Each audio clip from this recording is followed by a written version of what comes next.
ولولہ دیکھو اس مرد کا جو مصور پاکستان ہے، نکل کے صحرا سے جس نے روما کی سلطنت کو الٹ دیا تھا، سنا ہے میں نے یہ قدسیوں سے، وہ شیر پھر ہوشیار ہوگا۔ وہ کل باتیں کر رہے تھے کہ بہت سارے ان میں سے پھر جاگ گئے اور بڑی جلدی وہ بلاک بنائیں گے۔ سنا ہے میں نے یہ قدسیوں سے کہ وہ شیر پھر ہوشیار ہوگا، وہ آئے گا میدان میں، نکلے گا، اور انشاءاللہ یہی چراغ جلے گا تو روشنی ہوگی۔ انسان زندگی میں جب جدوجہد کرتا ہے، کوشش کرتا ہے، وہ بہت سارے دنیاوی اسباب اختیار کرتا ہے، جتنی عقل اللہ نے دی ہوتی ہے اس عقل کا بھی وہ استعمال کرتا ہے، کوشش کرتا ہے کہ کچھ اچیو کر سکے زندگی میں، کچھ مقاصد کا حصول اسے میسر آئے۔ عزیز بھائیوں، ایک بات اپنے ذہن میں اچھی طرح بٹھا لیں اور لکھ لیں کہ زندگی میں جو کسی بندے کو کامیابی حاصل ہوتی ہے وہ رب تعالیٰ کی مدد سے حاصل ہوتی ہے۔ اگر رب تعالیٰ مددگار ہو تو پھر کوئی چیز بھی رستے میں رکاوٹ نہیں بنتی، اور اگر مالک کریم کو منظور نہ ہو تو انسان بہترین سیاستدان ہو، اچھا ایڈمنسٹریٹر ہو، اس کا ذہن بڑی وسعت رکھتا ہو، بڑی اچھی پلاننگ کرنا جانتا ہو، سارا کچھ ہو، تو بندہ ناکام ہو جاتا ہے۔ مسلمانوں کو جتنی کامیابیاں ملیں ان کا پس منظر صرف اتنا تھا کہ اللہ تبارک و تعالیٰ نے اپنے بندوں کی مدد فرمائی، اور اب تعالیٰ نے قرآن مجید میں اس حقیقت کا بیان کیا، فرمایا بل اللہ مولاکم، فرمایا بلکہ اللہ تمہارا مولا ہے، وَهُوَ خَيْرُ النَّاصِرِينَ، اور وہ بہترین مددگار ہے۔ وہ جو رب تمہارا مولا ہے وہ بہترین مددگار ہے، اور اگر وہ مدد کرے تمہاری، سورہ آل عمران میں آگے جا کے ارشاد فرمایا اگر اللہ مدد کرے تو پھر تم پر کوئی غالب نہیں آ سکتا، اور اگر وہ تمہاری مدد چھوڑ دے تو پھر کوئی تمہاری مدد کر سکتا، کوئی مدد نہیں کر سکتا۔ بدر کی جنگ بھی اور فتح مکہ بھی رمضان المبارک میں ہوا ہے۔ میں دونوں پر غور کر رہا تھا تو ایک نیا مضمون میرے ذہن میں آنے لگا۔ بدر کی جو جنگ ہے اس میں بھی ایک عجیب انقلاب آیا ہے کہ 313 نے 1000 سے مقابلہ کیا، اور جن 1000 سے مقابلہ کیا وہ اسلحے سے لیس تھے، اور یہ جو 313 ہیں ان کے پاس 6 زرہیں، 8 تلواریں، چند گھوڑے، لیکن اللہ نے کامیابی دی تو خود رب نے بیان کیا کس طرح دی، فرمایا وَلَقَدْ نَصَرَكُمُ اللَّهُ بِبَدْرٍ وَأَنْتُمْ أَذِلَّةٌ۔ وہ کامیابی اس طرح ملی ہے کہ رب نے تمہاری مدد کی تھی، تم تو کمزور تھے، اللہ نے بدر میں تمہاری مدد کی، تم جیت گئے۔ وَلَقَدْ نَصَرَكُمُ اللَّهُ بِبَدْرٍ وَأَنْتُمْ أَذِلَّةٌ، اللہ نے بدر میں تمہاری مدد کی، تم تو کمزور تھے۔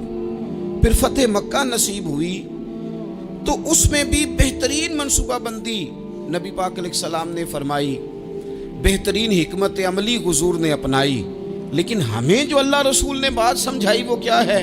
اذا جاء نصر اللہ والفتح، فرمایا جب اللہ کی مدد آئی اور فتح نصیب ہو گئی۔ یہ اللہ نے مدد فرمائی تمہاری، یہاں بھی فتح مکہ بھی اللہ کی مدد سے، جنگ بدر بھی اللہ کی مدد سے۔ وہ جو مدد ہے اللہ تعالیٰ کی، جب وہ ہم یہ کرتے ہیں کہ ہم اپنی ساری زندگی سیاست کی نظر کرتے ہیں، ہماری سیاست صرف ملک میں نہیں ہوتی، ہماری سیاست خاندان میں بھی ہوتی ہے، ہم گھر کے اندر بھی سیاست کرتے ہیں، ہم کسی خاص طریقے سے لوگوں کو اپنے پیچھے چلانا چاہتے ہیں، ہم ایک خاص اسلوب اختیار کرتے ہیں کہ لوگ ہمارے پیچھے چلیں۔ اس کا نقصان ہمیں یہ ہوتا ہے کہ سیاست جو ہوتی ہے یہ شطرنج کے ہیر پھیر کی طرح ہوتی ہے، تو اس کے راز بڑی جلدی کھلنے لگ جاتے ہیں، پتہ چل جاتا ہے کہ بندہ مخلص نہیں تھا، سیاست کر رہا تھا، طریقے سلیقے سے اس نے جوڑ کے رکھا ہوا تھا۔ ہم ہر جگہ سیاست کے بل بوتے پر چیزوں کو لے کے چلنا چاہتے ہیں، سیاستیں ناکام ہو جاتی ہیں، سیانے لوگ فیل ہو جاتے ہیں، بچتا صرف وہی ہے جس کے پیچھے رب تعالیٰ کی مدد شامل حال ہوتی ہے۔ اپنی زندگی کے اندر ہم جو کچھ بھی کر رہے ہیں، جس شعبے سے بھی ہمارا تعلق ہے، آج ہم نے اس بات پہ غور کرنا ہے کہ پہلے تو یہ غور کر لیں کہ جو کام ہم کر رہے ہیں کیا وہ کام ایسا ہے کہ اس میں اللہ کی مدد ہمیں ملے گی؟ اگر آپ کوئی معاذ اللہ ناجائز کام کر رہے ہیں، فعل حرام کا ارتکاب کر رہے ہیں، تو اس میں تو مدد الہی آئے گی نہیں۔ پہلے تو یہ دیکھیں جو کر رہے ہیں وہ کام مدد الہی والا ہے، اور اگر اللہ تعالیٰ کی مدد والا وہ کام ہے پھر اس پر غور کریں کہ کیا ہم نے مالک سے مدد کا سوال کیا ہے، ہمیں مدد میسر آ رہی ہے۔ وہ میں نے بزرگوں سے ایک بات سنی تھی، وہ بڑی یاد رہ گئی. وہ فرمایا کرتے تھے قابلیت بھی بڑی چیز ہے لیکن قبولیت سب سے بڑی چیز ہے. قابل ہونا بھی بڑی بات ہے لیکن زیادہ بڑی بات یہ ہے کہ اس کی بارگاہ میں قبول بھی ہے کہ نہیں. اپنی زندگی میں اللہ کی مدد کی طرف بڑھیں، مالک کی مدد کا حصول اختیار کرنے کی کوشش کریں، اللہ کے ساتھ اپنے آپ کو جوڑیں. اگر اللہ کی مدد نصیب ہو، یہ جو ہم جتنا ڈرتے رہتے ہیں، سہمے رہتے ہیں، پریشان رہتے ہیں کوئی کیا کر دے گا، ہمارے ہاں نا ہر شعبے میں معاذ اللہ ایک مافیا ہے، الا ماشاء اللہ. وہ مافیا کہتا ہے میرے ساتھ ملو گے تو میں چلنے دوں گا ورنہ میں نہیں چلنے دوں گا. مارکیٹ میں آ ہی نہیں سکتا فلانا بندہ کیونکہ یہاں ہمارا قبضہ ہے. اور میرے بھائی پھر بہت سارے لوگ جن کی نیتیں اور ارادے بڑے اچھے ہوتے ہیں شروع میں، وہ بھی اس مافیا کا شکار ہو جاتے ہیں اور ان کے رنگ میں رنگ جاتے ہیں. یاد رکھنا، کسی شخص کی بلیک میلنگ کا کبھی شکار نہ ہونا، کبھی کسی کی میٹھی اور مسجع مکفہ باتوں کا شکار نہ ہونا. کوئی کیا کر سکتا ہے اگر اللہ مددگار ہو تو؟ جس کو رب کریم اٹھانا چاہے اسے کوئی گرا سکتا ہے؟ ہم یہ ڈرے ڈرے سہمے پریشان فیصلہ کرنے کی طاقت نہیں، مجھے چلنا چاہیے کہ نہیں، اٹھنا چاہیے کہ نہیں، کرنا چاہیے. اٹھ باندھ کمر کیوں ڈرتا ہے؟ پھر دیکھ خدا کیا کرتا ہے. حضرت عبداللہ ابن عباس فرماتے ہیں میرے نبی پاک علیہ السلام نے میری تربیت فرمائی، حضور نے میری تربیت فرمائی. اور محبوب پاک علیہ السلام نے فرمایا عبداللہ یاد رکھنا، یہ نوجوان دوست میری بات لکھ لیں، پریشان لوگ میری بات لکھ لیں، جن کے پاس قوت فیصلہ نہیں وہ اس بات کو لکھ لیں. حضرت عبداللہ ابن عباس فرماتے ہیں میرے نبی پاک علیہ السلام نے مجھ سے فرمایا تھا عبداللہ سن، اگر ساری دنیا مل کے تیرا کوئی نفع کرنا چاہے کر نہیں سکتی جب تک میرے رب کی رضا نہ ہو. اور فرمایا ساری دنیا مل کے تیرا کچھ بگاڑنا چاہے تو عبداللہ بگاڑ نہیں سکتی جب تک رب کریم کی حکمت کا تقاضا نہ ہو.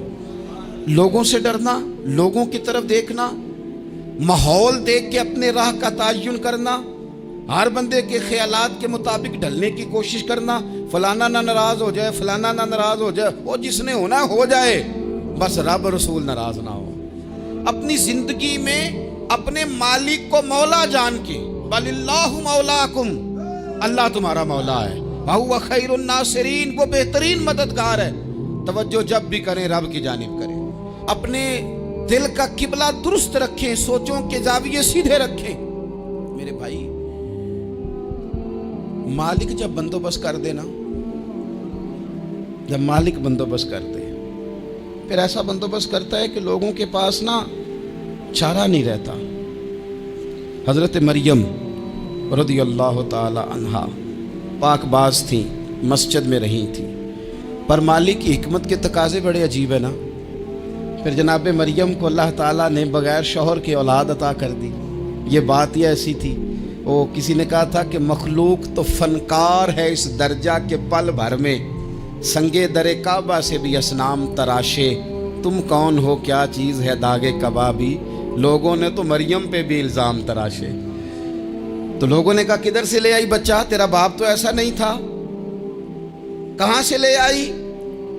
اللہ کرے میں آپ کو سمجھا سکوں، ذرا اپنے آپ کو وہاں کھڑا کریں کہ ایک پاک باز عورت، پاک باپ کی بیٹی، طیب ماں کی بیٹی اور اللہ کے گھر میں پرورش پانے والی خاتون، ایک وہ وقت اور ایک یہ وقت کہ اس عورت کو کٹہرے میں کھڑا کر کے پوچھا جا رہا ہے کہ معاذ اللہ تیری گود میں بچہ جائز نہیں ہے، کہاں سے لائی ہے؟ اب خود سے صفائیاں بندہ کتنی کو دے، کتنی کو وضاحتیں کرے. اور میں نے تو اپنی زندگی میں دیکھا ہے زیادہ وضاحت دینے والے کو بھی لوگ جھوٹا سمجھنے لگ جاتے ہیں. زیادہ وضاحت دینے پر بھی لوگ کمزوری کا اظہار سمجھتے ہیں کہ کمزور پڑ گیا. آپ صلح کی کوشش کرتے ہیں، سامنے والا بزدل سمجھ لیتا ہے. زیادہ وضاحتیں بھی کمزور کر دیتی ہیں. اب حضرت مریم کو کٹہرے میں کھڑا کر کے کہا بچہ کس کا ہے؟ تو پھر خدا بندوبست جب کرے، اللہ جب مددگار ہو، تو پھر حضرت مریم کی گواہی درختوں سے نہیں دلوائی، اس نے پتوں سے نہیں دلوائی، پھر فرشتے نہیں بھیجے. حضرت مریم کہنے لگی مجھ سے نہ پوچھو، وہ جو پنگوڑے میں ہے اسی سے پوچھ لو، ان سے پوچھو نا، وہ کون ہے پوچھ لو، ان سے کر لو سوال. انہوں نے کہا پنگوڑے میں چند دنوں کا بچہ، یہ جواب دے گا؟ مددگار تھا رب.